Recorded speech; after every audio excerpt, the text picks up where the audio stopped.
Welcome to Seek Reality with Roberta Grimes.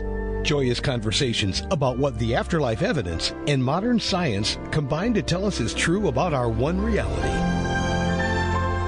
You have nothing to fear. You are eternal and you are perfectly loved. Knowing the truth changes everything. Now, here's Roberta. Welcome to Seek Reality. I'm Roberta Grimes, and I'm delighted that you're with us today. You know, part of the fun of having been part of this community of afterlife researchers for so long is the fact that I find so many of the leading researchers so enjoyable to know. And there really are not many people in this field. Most of the names that you may know and you're really familiar with are not afterlife researchers, really, but instead they're mediums, near-death experiencers, experts on things like maybe dream interpretation, practitioners of hypnotherapy or electronic communication, and a lot of other kinds of fields that are related to the afterlife but not directly on point. And people can make a wonderful career in many of these different ways. Researching the afterlife, where it happens, how it happens, and everything associated with it is frankly a gigantic field. Not many people really want to tackle it. But our guest today, who is here for the 9th time, is one of my very favorite people, and she is doing the essential work of afterlife research and education, covering the entire field. I first met Sandra Champlain maybe 6 years ago, not long after her wonderful book, which is called We Don't Die, A Skeptic's Discovery of Life After Death. Not long after that was first published. She and I shared a lunch in the Boston area way back when I was practicing law in Massachusetts. Sandra was just beginning what has become the most prominent career in afterlife education in the world at this point. And she struck me then as she strikes me now.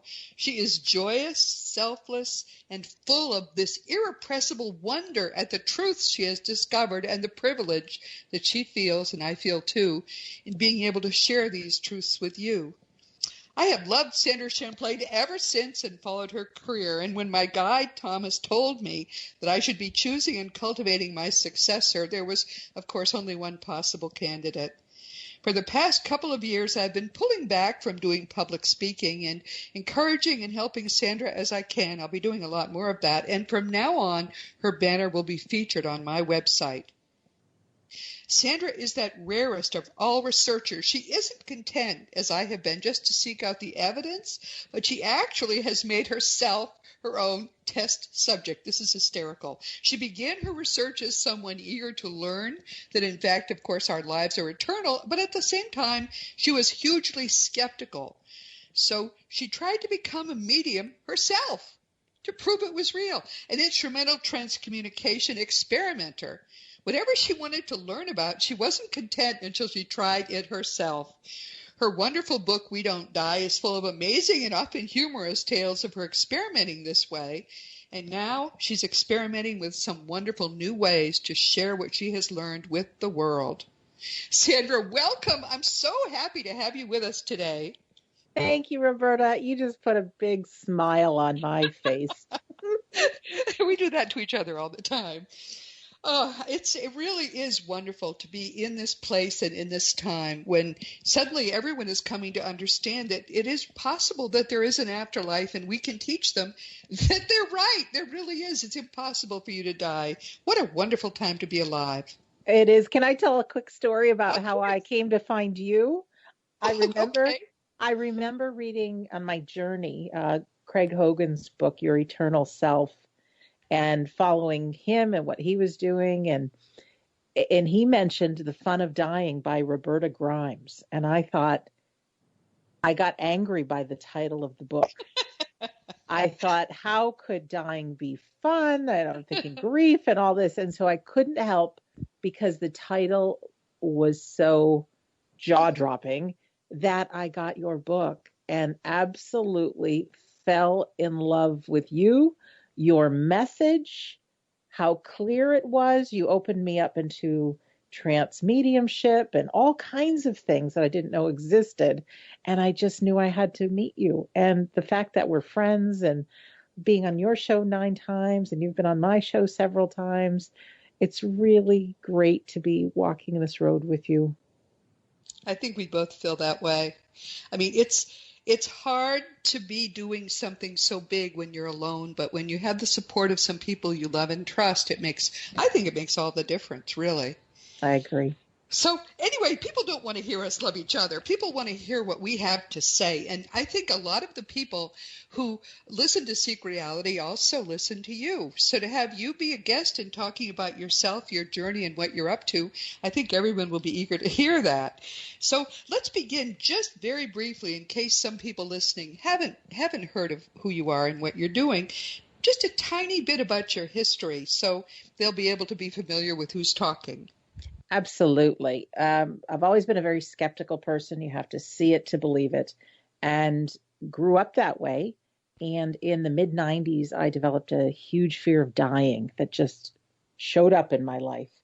And I didn't have much faith in anything, even though I went to Catholic school growing up and Sunday Mass with the family. I really didn't believe in anything. So I started a very private journey. Is there anything that I can believe in afterlife wise so that I wouldn't be so afraid of dying? And through peeling back the onion, I did take that course in mediumship, electronic voice phenomena, all kinds of other things that rested my mind. However, I was too afraid of what people would think. I wasn't too crazy about these airy-fairy people that were talking these angelic psychic messages and things. And so I kept my mouth shut. And it wasn't until my dad passed in 2010 did I uncover some things about the grieving process and really how our brain and our whole chemistry actually as a human changes when we grieve, and found some tools to help myself through grief and help others. Created an audio called How to Survive Grief that went viral. And I just felt this moral responsibility because people reported they choose not to commit suicide due to those words. So I really felt this moral responsibility to share. And deep in the recesses of my mind, I always thought someday, if I could, I'd write a book and it would be called We Don't Die. And in it, my journey of why I believe in the afterlife, put in that chapter of grief, same as the grief audio, a little bit more. And then if we don't die, how to have a powerful life while we're here. So while I thought that was all my idea, the universe just lined up. The right people just showed up in my life, publisher, et cetera, and so forth. And very organically started a podcast just because I loved learning more stories. I had no intention of it growing as big as it had. I just wanted to talk to great people that had great stories of why they believed in the afterlife. And here, many years later, I've just completed my 340th episode. Yay, I passed you. I'm so happy about that. That's great. With, like you, many, many listeners. So yes. I love it.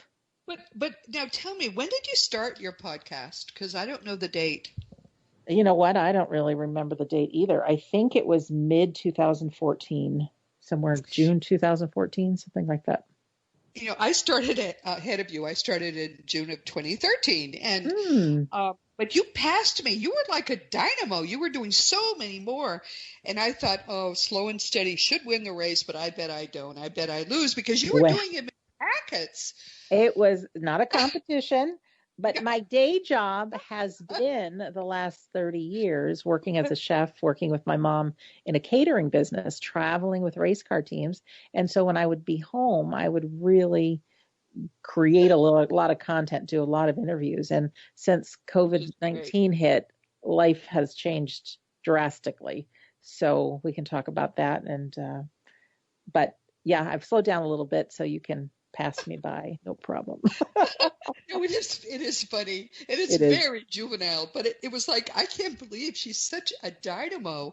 She's going to have 400 very quickly. And I only do one a week. I'm very methodical about it. So, no, Sandra does some wonderful interviews with people that some cases I've never heard of them, but then I've said, okay, Sandra, how do I reach so-and-so? Because I loved what they said. I loved the kinds of people that she had on. So what we have found is that a lot of people listen to us both. They find her through me or me through her.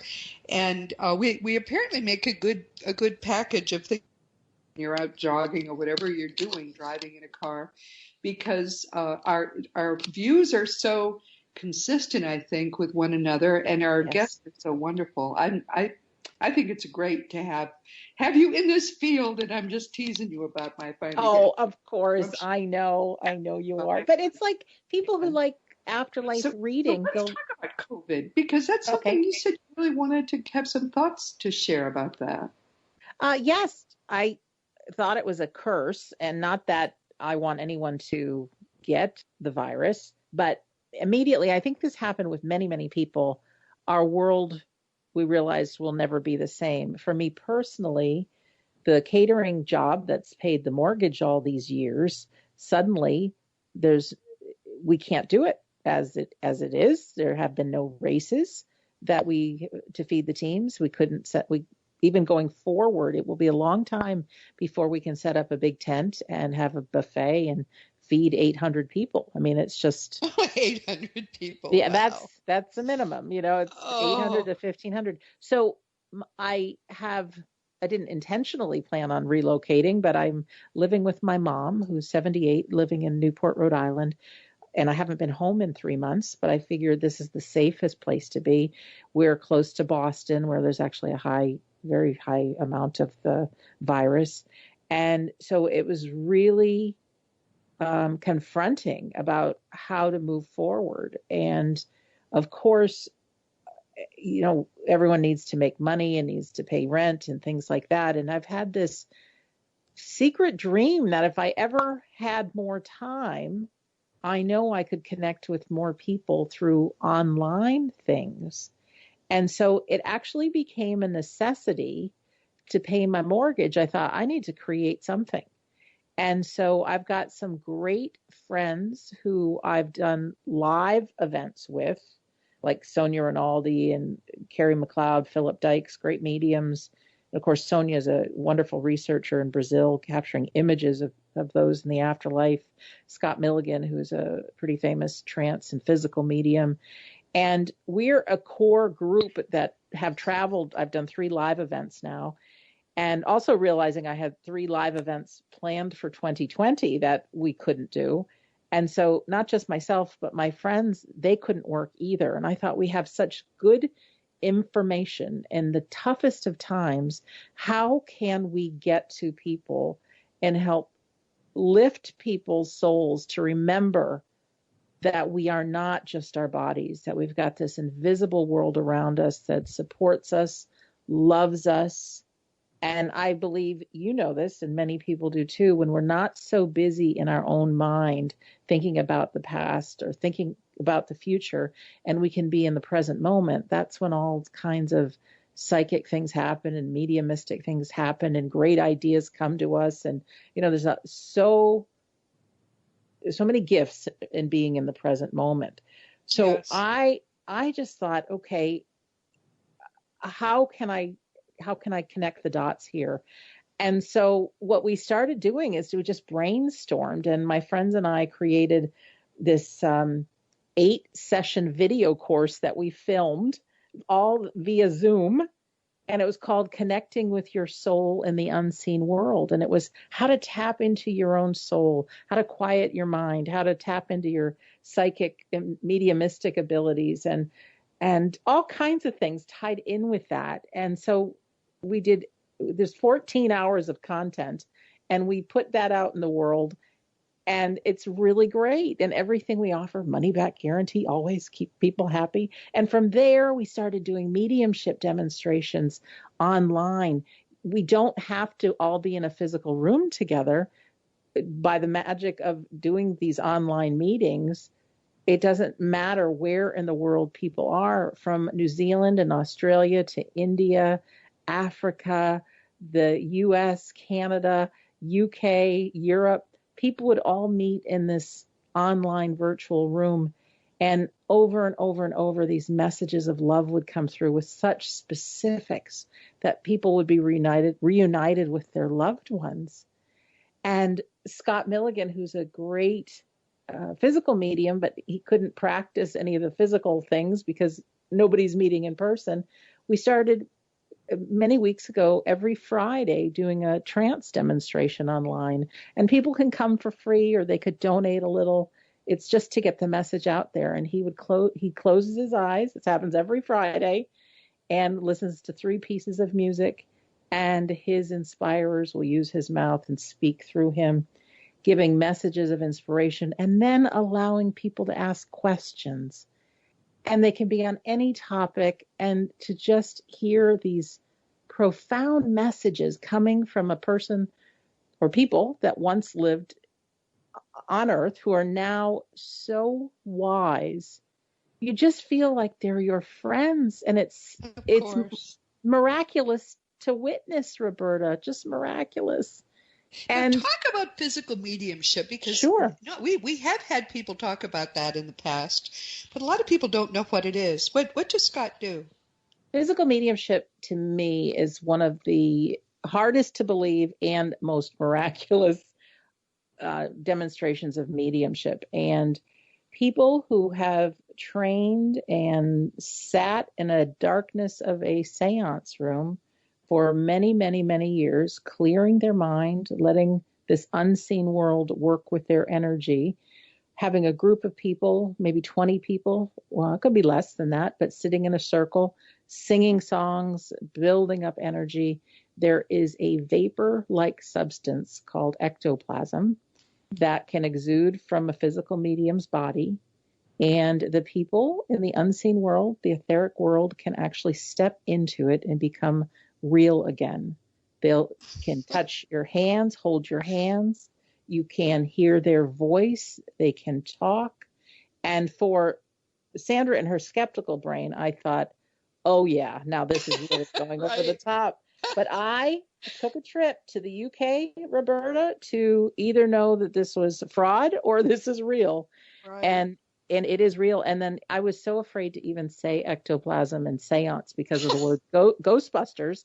Right. Come to find out, Dan Aykroyd comes from a family of spiritualists who had these seances, and he and his father had gone through his grandfather's journals, and that's where they found the word ectoplasm, and that's when they heard all of these stories of seances. And so that's where the birth of the movie Ghostbusters came from, is all of these stories.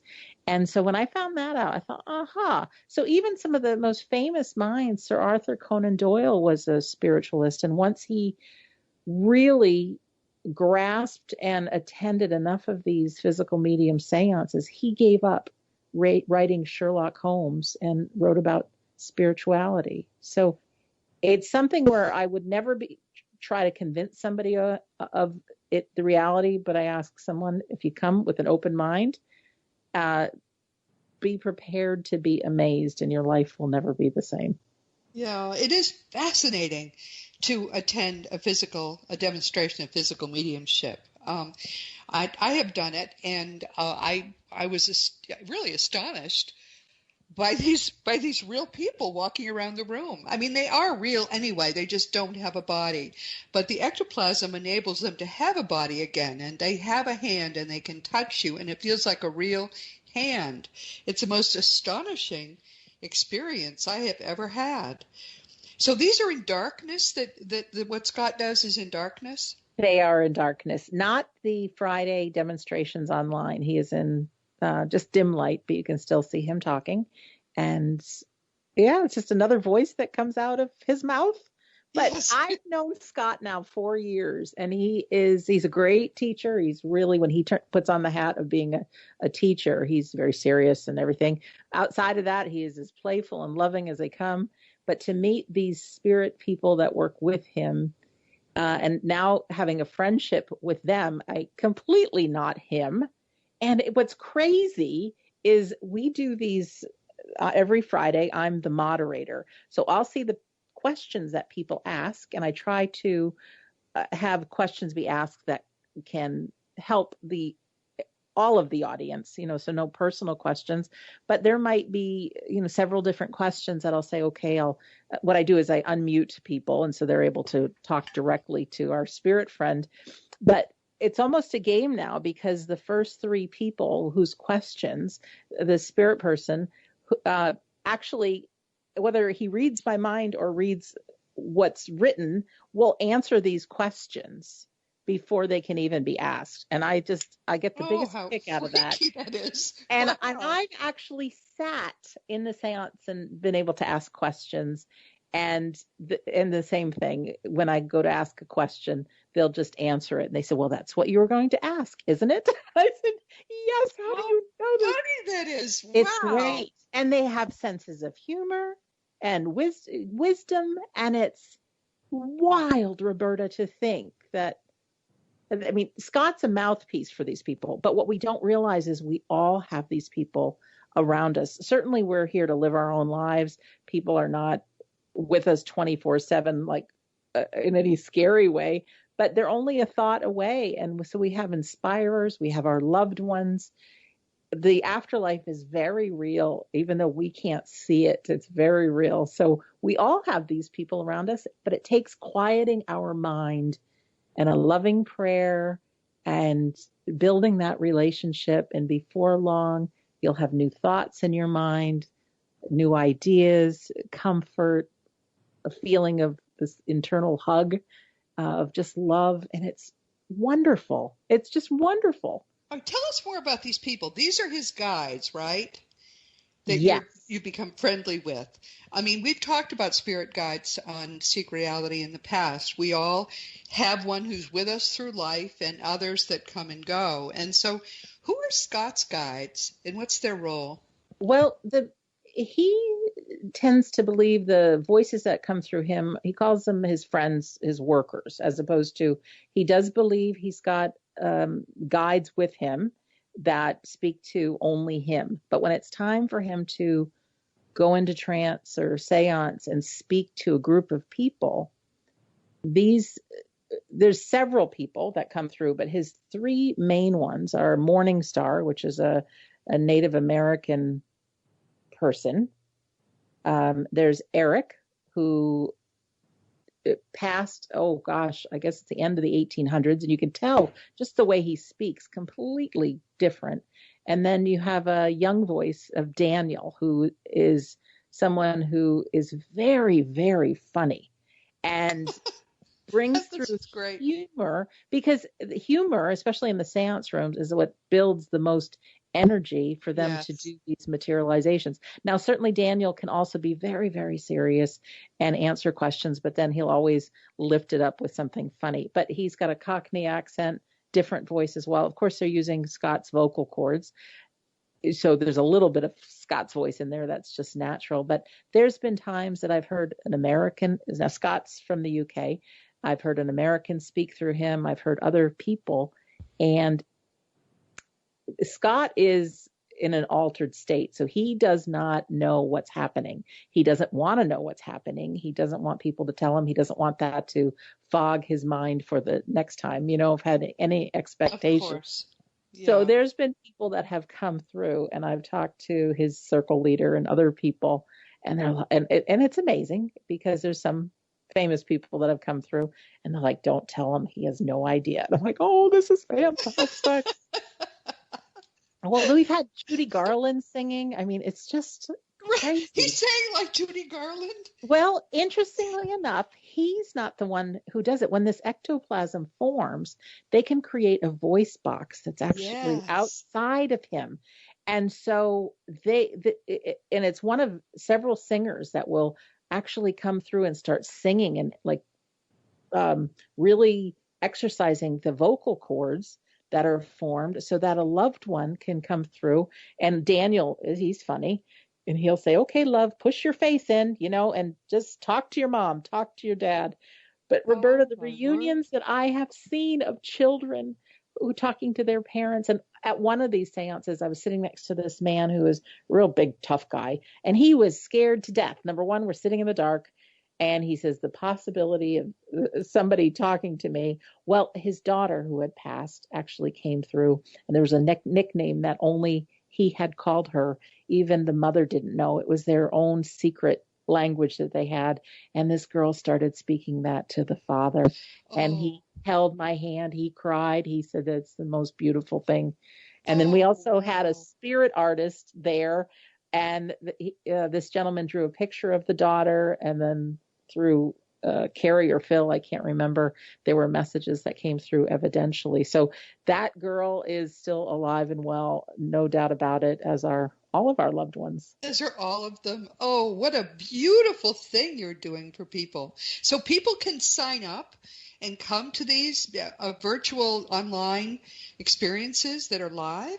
Absolutely. If you go to We Don't Die Radio, there's a button up top that says store. Some things are free. Some things we ask for a donation. And yeah, you'll get a thank you email. Thank you for registering. And on, say, Wednesday, your Zoom link to join is, and just press the button and enjoy. And so we've also done these online courses. So every Monday, there's a course with Scott. Every Thursday, there's a course with Phil and Carrie. So even though I'm the moderator of these, I'm also a student. So I've been exercising my own psychic and medium mystic muscle and working with people and bringing through their loved ones. And when we can feel our own soul and our own soul's potential and do some of these miraculous things, it's in such a time where we've been in lockdown for 3 months or whatever it is, it reminds us there's a bigger picture. And something else pretty cute that's happening is I live with my mom now, and she doesn't always believe in my stories, although she'll let me tell them about what happens on these Zoom calls. Sometimes one eyebrow goes up, like, that sounds a little outrageous. No problem. But right. Because she's had this time with her mind quiet, and all of a sudden her parents are coming through in her dreams, and we are having these times where we both say the same thing at the same time. And even just before we got on this call, she was thinking, oh, I wish Sandra would bring me a bottle of water. She didn't feel like getting up. And I just got up and I got her a bottle of water. She says, I didn't even tell you. She says, how's that happen? I said, Mom, it's all real. We are connected. Well, wait a minute.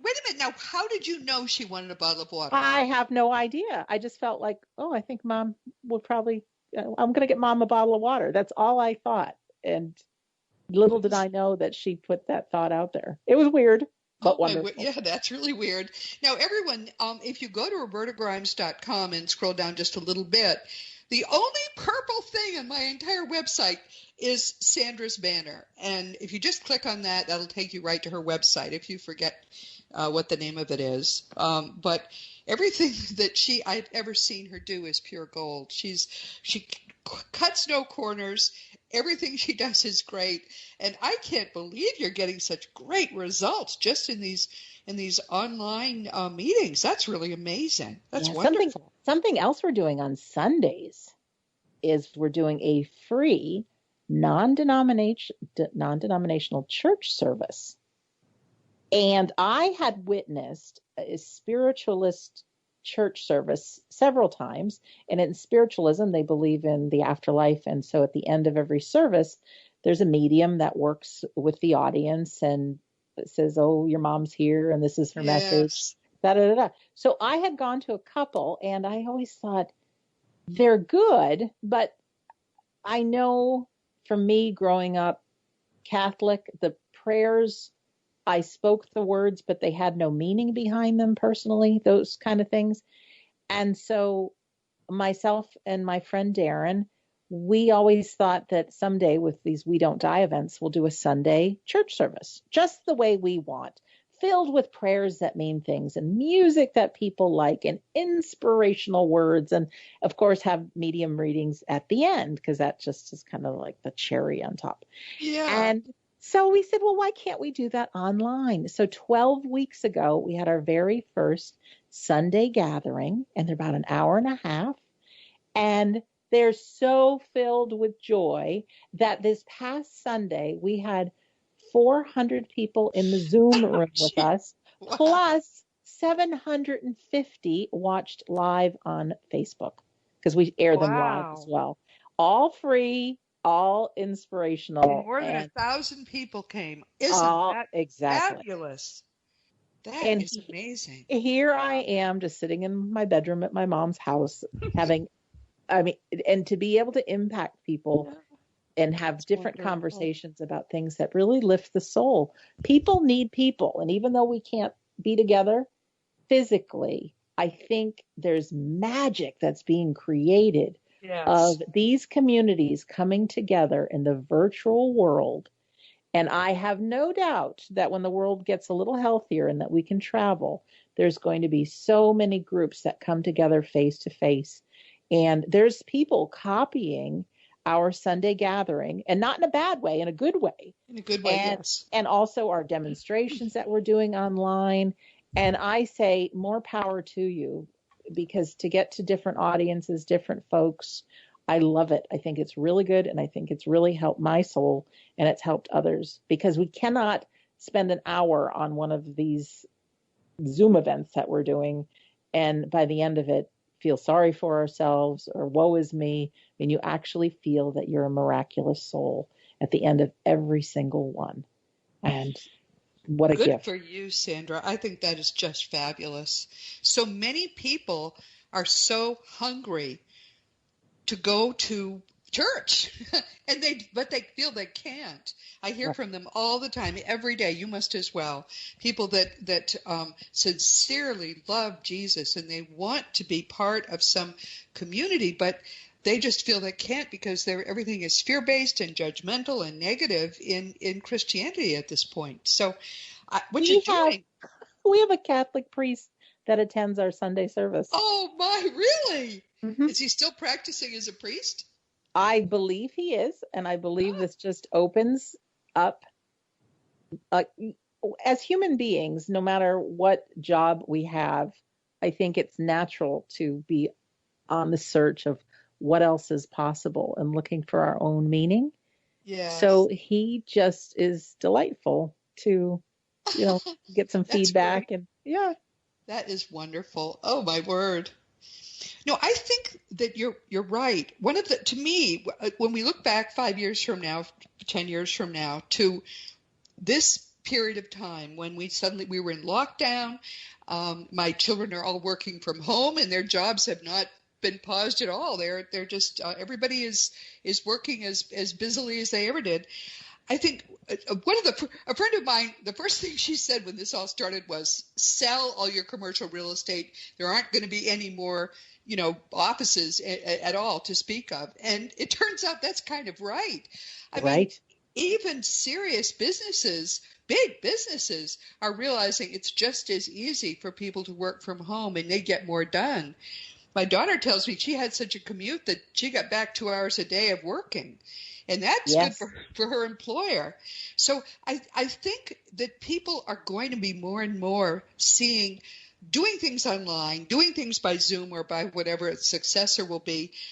It increases their ability to grow spiritually, professionally, in every possible way. And I think that's going to be a big outcome from this time. I don't think we'll ever go back to cubicles. I really don't. And that's beautiful.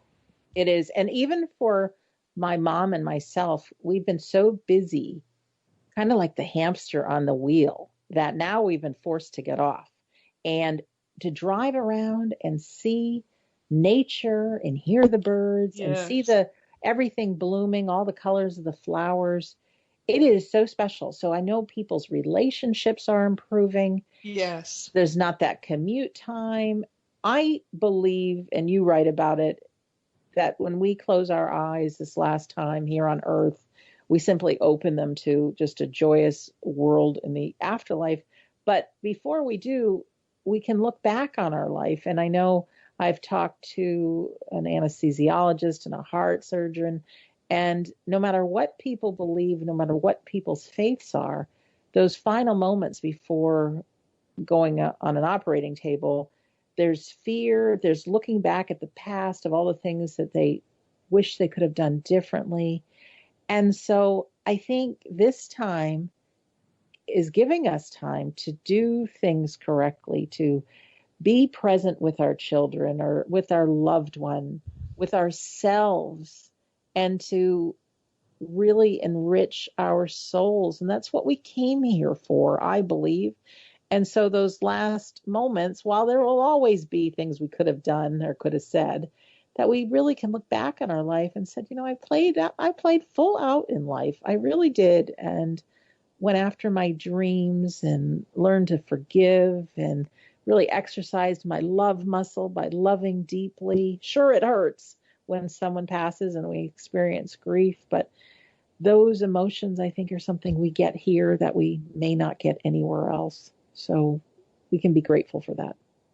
So we have talked, you and I, about the fact that we don't seem able to completely disengage from our prior careers when we have so much work to do in this field. Talk about that. Are you ever going to go back to following? Because there have been times when you have been busy with the circuit, the cars going around and around circuit, race cars. Right. Are you ever going back to that? I don't know. I would like to think the door is open for us to do that, because it's definitely, because I work it with my mom, and it's gives her a quite amount of bit of joy to be with the people in racing. We're going to take it one step at a time. Now, she's 78. Most people would think somebody would be retired by that age, right? Yeah, I'm never going to retire. Neither will you, my dear. I don't think so. So I feel, Roberta, that sometimes I buy into the illusion that I'm all alone in this world, and then I forget that I've got this big group of souls around me. And yeah, if my gift is to get to the most amount of people, while there's, 6 months down the road, while we could get back into racing, it wouldn't be what it was. It would be something different. So I have no doubt that the right thing will happen. It'll and happen, yes. I think we're not shown the big picture. We're just shown the next step or two. Need to know basis, totally. Correct. So I have trust that however this unfolds will serve everybody in the best way possible. And of course, my number one love is my mom. So I want to make sure she's happy. But, we're doing some great things together. And we'll see. There's no way of knowing, but we keep doing the best we can, and I know it will all work out. I'm trying to figure it out too, because there are some business owners that want me to continue, not to be a lawyer for them, but just to be a business consultant. And I would have continued to do that without a problem. But suddenly I can't get on a plane, I can't go back to Massachusetts where they are. So I don't know what I'm going to do, but I'm sure Thomas will let me know what I'm going to do, and I'll do whatever he wants. But that's another advantage of this whole experience. And again, I agree with you. It's sad that some people have died of this, but most of the people who have died have already been either old or infirm. I think for some of them it may have been a blessing that they didn't have to stay longer. I don't know, because I know they're all happy now. Death is not an ending, but it's a glorious beginning. And I think that for a lot of people, it sort of jostled them out of the track they were running in. And if you stay in that track as an adult and you're just running down that track as fast as you can, head down, just pumping and running, you can run through the rest of your life without ever really, as you say, stopping, listening to the birds, driving in the countryside, doing the things that enrich your life so much. So many people have been knocked out of that track, and I think are finding better tracks. I hear from people who say that, how they've changed their life. I mean, I changed my life in a little way. Now I walk every morning. I never did before, but for the past 3 months, every morning except Sundays, I walk. And it's making me healthier. Plus intermittent fasting. I experimented with that. I found it suits me. So none of that would I have done if we hadn't had this lockdown thing, and I had to get outside. I had to do something else or I'd go crazy. Mm-hmm. So I guess I would hope everybody listening will stop and think about the benefits and the blessings that have come in this spring, to you in particular, from the fact that you did get knocked out of your track, and maybe you're reconsidering your life. You're reconsidering how important it is just to have joy in the people you love. Sandra, you're getting to spend much more time with your mother, who's not getting any younger. Right. And it's just, I'm spending, actually, I think my marriage is better than it's ever been, which is kind of amazing because I'll be married almost 50, I think it's 48 years this August. Wow, congratulations. I don't know it's sort of, if you stay married, that's what happens to you. You sort of end up there. We look at each other and we say, how did this happen? It's quite amazing.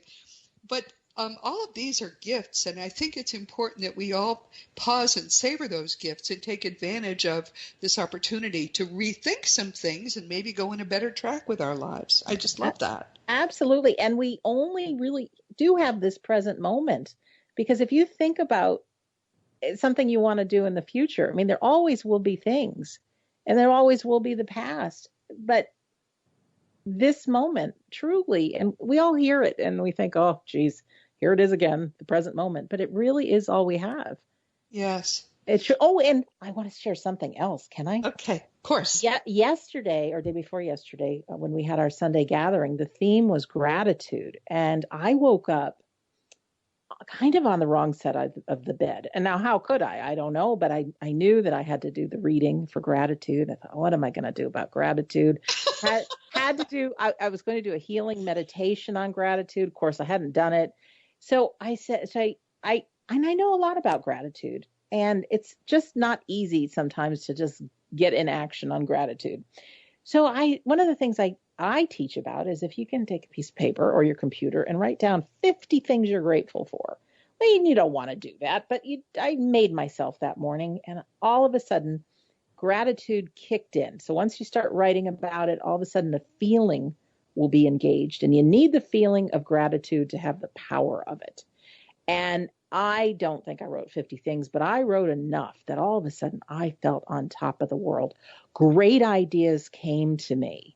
And I even recorded a 4-minute meditation about gratitude and feeling gratitude that we did on our service. But I found out through a little extra research that people suffering from depression, who would write one letter of gratitude a week for 3 weeks, would be significantly happier for 12 weeks just because they evoked gratitude. And so many other things about mental clarity, and our brain even changes. And I believe, as maybe you do, that our soul vehicles that we have here, these bodies, when we feel good, it's actually been tracked, our electromagnetic whatever that's floating around us. When we're feeling grateful, we actually are buzzing with this energy. And if we give gratitude for something, even before it's happened, we tend to draw those things to us. And so I've lived the past couple of days now just in gratitude and love. And not only do I feel good, but great results are happening, great conversations with mom. So as a little side note for anyone, just to lift you up even on the darkest days and the what if days and how am I going to pay the bills days and all that, to start writing out or start really thinking about what you're grateful for. And when that moment comes that you're actually feeling the gratitude, that's when the power is engaged. And just look out, because your day won't be the same. It is extraordinary how effective gratitude is in lifting us spiritually. In the Fun of Growing Forever, there are 3 key things we learn to do, and you could learn to do them all in just a few months. And the first is gratitude. It resets your entire mind at a different, higher level, and it makes it possible for you to learn the hard stuff, like universal forgiveness, like universal love. Gratitude is the basis for a lot of things. That's a wonderful thing that you just said, Sandra. Thank you for sharing that. You're welcome. Because that's where really it all begins. So we're coming toward the end of our time. What do you want people to take away from today? Oh, well, when we look at the mirror, we see just us, little old us. Uh-huh. And what we don't see is the crowd of people in the unseen, invisible world, our loved ones, our guides that are surrounding us, cheering us on from that invisible space, waiting for us to have our mind quiet so that they can get through to us with their ideas, their love, all of those things. that our life here on earth is something we signed up for. We came in wanting to taste the rainbow, so to speak, experience emotions, the good, the bad, the ugly, learn new things, deal with other people. Sometimes that's hard to do, but all of these things really enrich our souls, and they fill our spiritual bank account, so to speak. And so while we're given this time that we can look through the lens of this pandemic being a curse, and then many times, I don't discount people that are having really, really tough times. I completely understand it. But if we can also look through the lens of what's happening now that I can be grateful for, and if my soul is supposed to grow now, what do I do? Do I take a risk and start a new business? Do I get into contact with people that I haven't spoken to in a long time and resurrect relationships? Use this time knowing that you can never fail. You're never alone. Death is an illusion, albeit a very good one. It's a darn good one. That's true. Yeah, but that moment, folks, that we close our eyes that last time, we're going to open them up. Our loved ones will be there. Our pets will be there. You've crossed the finish line. So while we're here, make the most of it. The people in your life, tell them you love them. Talk to the people that are in this unseen world around you. You may not ever know who they are, what their names are.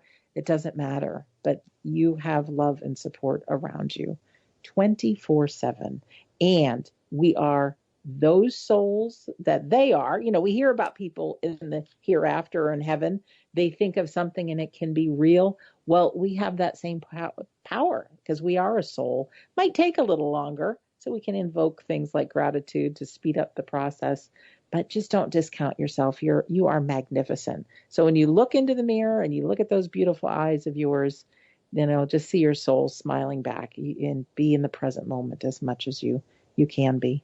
Wow, thank you for that. That was beautiful. Everyone, if you go to robertagrimes.com and just scroll down a little bit, you can find Sandra's banner. And if you click on that, that's a quick and easy way to get to wedon'tdie.com. Now, this has been Seek Reality with Roberta Grimes, and I'm so glad you could be with us today. Please never forget that you are a powerful, eternal being. You never began, you never will end. And when you really get what that means, it changes everything in your life for the better. Next week, our guest will be the wonderful Michael Tim, who will be here for the 4th time. Michael is, in my opinion, the most venerable of the core afterlife researchers. I've learned so much from him. And on top of it all, he's a gentle and beautiful human being who's still working long after his retirement to continue to help to enlighten the world. Next week, we're going to be talking about an important topic on which he is the leading expert. We're going to discuss the history of research into the survival of death, how it evolved into mere parapsychology. We're going to talk about what some of the pioneers are, their tribulations, and what caused that devolution into parapsychology. And then we'll learn what killed off parapsychology. He sent me, Sandra, believe it or not, he sent me 6 closely spaced typed pages of the whole history. I cannot get over this. I'm eager to talk to him about it. We're going to talk about all of that, and we're going to talk about what some of the things are that we're learning from all of these really important historical aspects and where we're going from here. Please join us next week. A lot of people have asked me why more people don't know about this.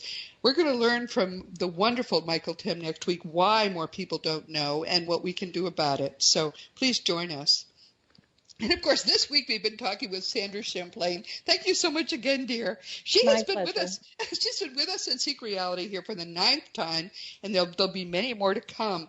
I just love Sandra. She is a beautiful ray of light. She's a dynamo for afterlife research and education, as you've just seen. And her book is wonderful. It's called We Don't Die, A Skeptic's Discovery of Life After Death. It's a delightful tale of her skepticism, her need to know, and how she convinced herself. And now, of course, she's convincing everybody else that human life really is eternal. There's no bad news. It's all good news.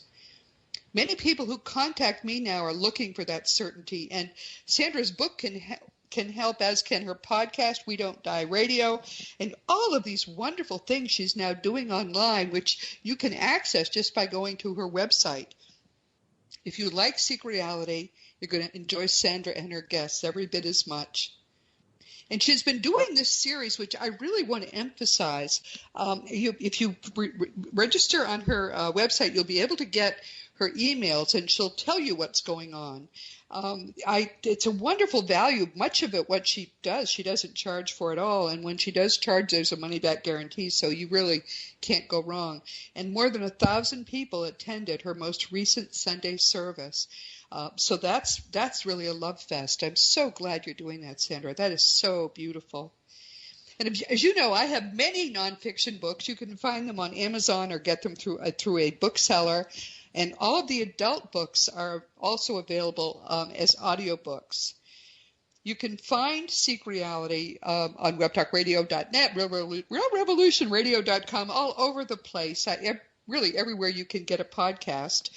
And you can get an app for free in the iTunes App Store that will let you just have it come to you automatically every week. If you want to talk about anything with me at all, you can always contact me through the green contact block on robertagrimes.com. I do answer every email. It can take a few days now because I get so many, but it's important to me that if you have questions or something you want to talk about, that you get an answer that is going to help you to grow spiritually. So don't hesitate to reach out to me if you'd like. Meanwhile, this has been Seek Reality with Roberta Grimes. Please enjoy and please make the most of this coming week in our one reality, always knowing that you are a powerful, eternal being, and you, most of all in the entire universe, you are infinitely loved. You've been listening to Seek Reality with Roberta Grimes. Roberta blogs and answers questions at robertagrimes.com. Join us every week as we explore what the afterlife evidence and modern science combine to tell us is true about the one reality we all share. Knowing the truth changes everything.